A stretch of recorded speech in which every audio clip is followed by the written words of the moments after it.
Hey YouTube, Rico Knows here. Going to talk to you guys about the NFL draft, and in this video, I'm going to be breaking down the 2025 draft class from the Philadelphia Eagles.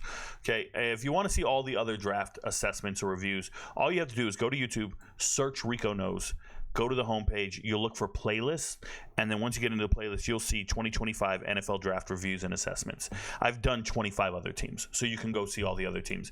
But in this video, we're going to talk about the Eagles. First thing I want to say about the Eagles, right? They're the Super Bowl champs, and usually when a team wins the Super Bowl, their next draft class is substandard, and it's not their fault. They're so good that they pick last in the draft, and then they usually have a really bad draft. And if you go look at other draft classes, it's just one of those things where you're like, man, they didn't get any better. Okay?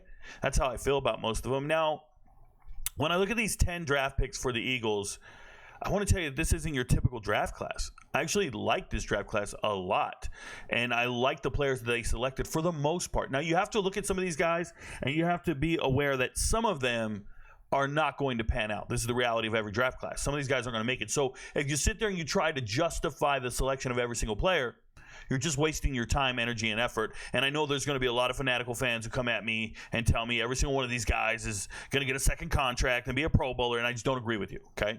So that's number one. But let's talk about the draft, because I thought they got the most out of it. I thought they got a lot out of it. I would say this is a top, for me, like a top 10 draft class, for sure. I wouldn't say top 5 because there's just more impactful players and other teams need to improve that much, where the Eagles don't really need to improve all that much. And the players they get are competing and fighting for playing time. They're trying to get on the best team in football. So first pick, end of the first round, Jahad Campbell. Carter. Jahad Campbell here. What do I think about it? I think this is a slam dunk draft pick. I really do. There's no way Campbell should have fell this far in the first round. This is a quality football player. He'll be in the rotation. Do they need him? Not necessarily, but it doesn't hurt to get him. He's a great player. You can put him anywhere. He's played a lot of good football. I like the pick. That's it. It's that simple. I like the pick. I thought they made a great choice. In the second round, I've been talking about Andrew McCubba since he hit the transfer portal and left Clemson. Now, this is a multi-year starter at Clemson, hits the portal, goes to Texas, and becomes even better than he was at Clemson. Now, I don't think so. I think he's the same guy that I always thought he was. But now people will advocate for him because he played in the SEC, because he played at Texas, which, by the way, a Big 12 team. But a whole other conversation there. But so Andrew McCubba's good. I think he's a more senior guy. You can really trust him. Shout out to his younger brother, friend of the channel. I've done a high school film review on him, and he's just getting started in his college career. But Andrew McCubba's a pretty good player, and I think it's pretty exciting stuff. Good luck. Good luck contributing in that secondary. They're pretty good over there.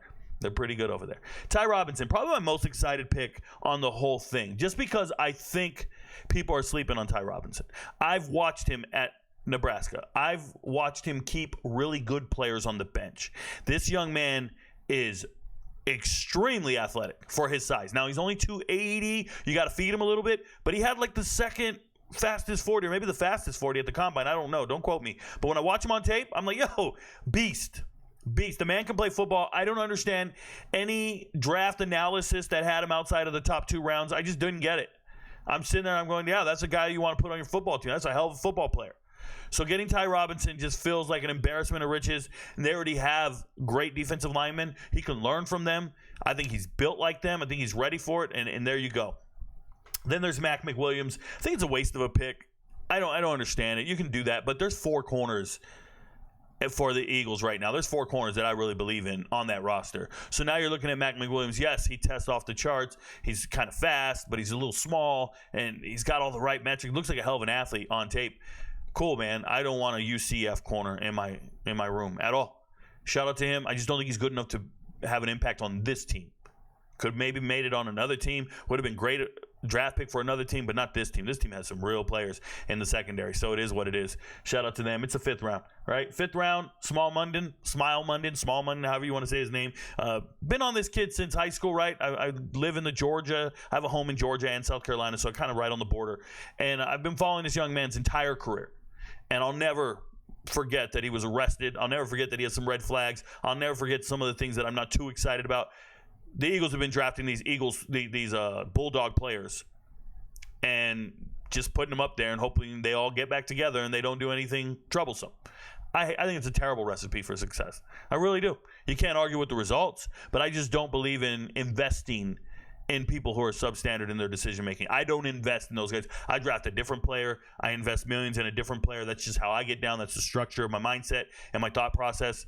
And instead, they're willing to circumvent their standards or those standards of character and just say, hey, yo, give us a guy. We don't care if he kills anybody. Give us a guy.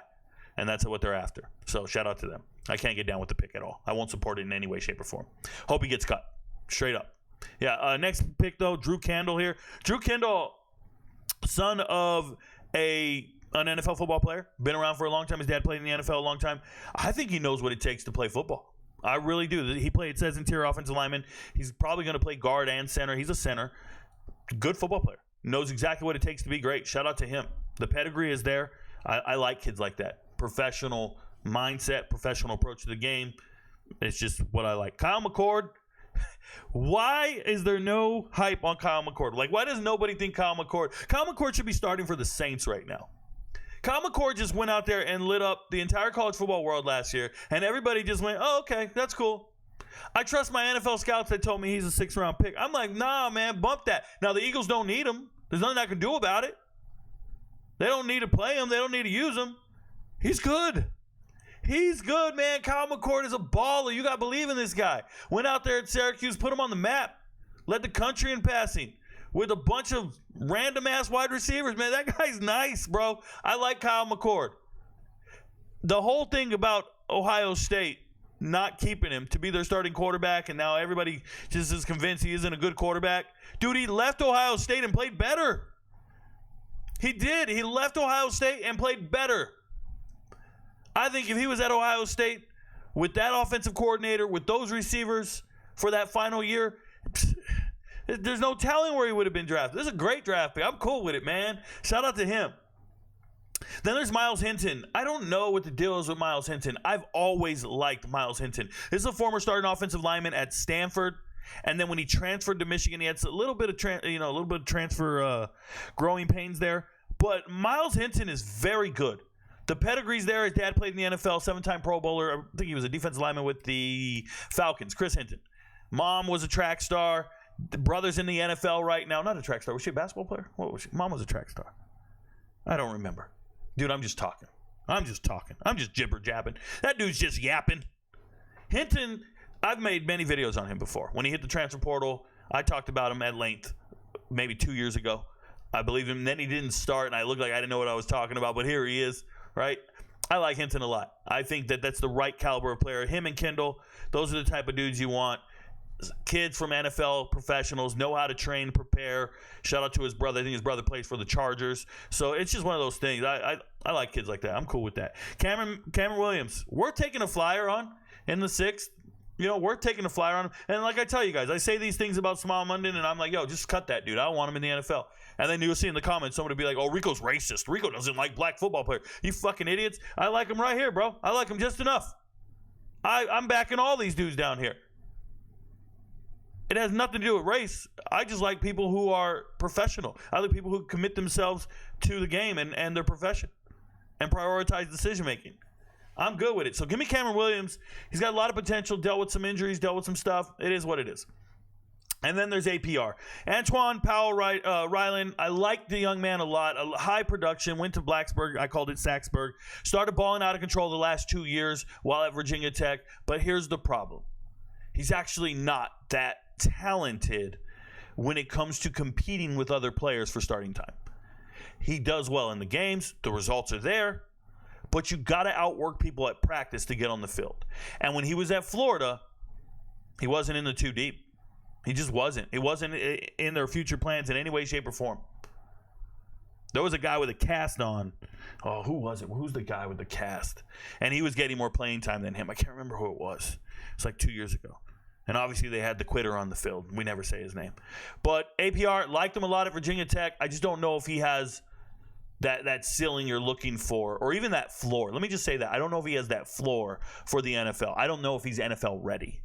Like the kid, always pull for him, want him to do well, because I always pull for transfers and stuff like that. But not sure if he's NFL caliber, especially on that team. That team has they got some guys out there. They got some beast on the edge, stuff like that. So all in all, not a bad draft for a Super Bowl champion. It's hard to improve via the draft for Super Bowl champions. And that's the way the NFL is designed. We're not doing this NBA lottery bullshit where you can win a title and still get the first pick or something like that. That don't happen over here. So shout out to these guys.